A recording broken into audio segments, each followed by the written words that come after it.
एक बार हजूर सहाबा के मजमे में बैठे होते हैं कि एक शहद की मक्खी आती है और हजूर के आसपास घूमने लग जाती है। तो सहाबा अर्ज करते हैं कि या रसूल अल्लाह सल्लल्लाहु अलैहि वसल्लम ये क्या कह रही है। तो मेरे हजूर फरमाते हैं कि मैंने इससे एक सवाल किया था।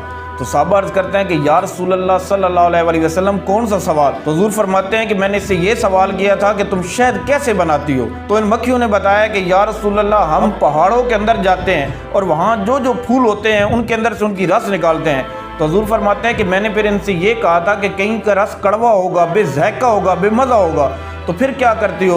तो ऐसे फूलों की वजह से तो शहद के अंदर भी कड़वाहट आ सकती है। तो इन शहद की मक्खियों ने कहा कि जब हम इन मुख्तलिफ फूलों से रस लेकर जाते हैं तो कई खट्टे भी होते हैं, कईयों का जायका बेमज़ा भी होता है, लेकिन जब हम आती हैं तो हमारी जो मलका होती है, शहद की मक्खियों की जो मलका होती है, वो हजूर आप पर दरूद पड़ती है और हम भी पीछे आप पर दरूद पढ़ना शुरू कर देते हैं। तो जिसकी वजह से जब हम पीछे पढ़ते हैं तो उसमें बेरंग फूलों का, बेमज़े फूलों का भी जायका जो है वो मीठा हो जाता है।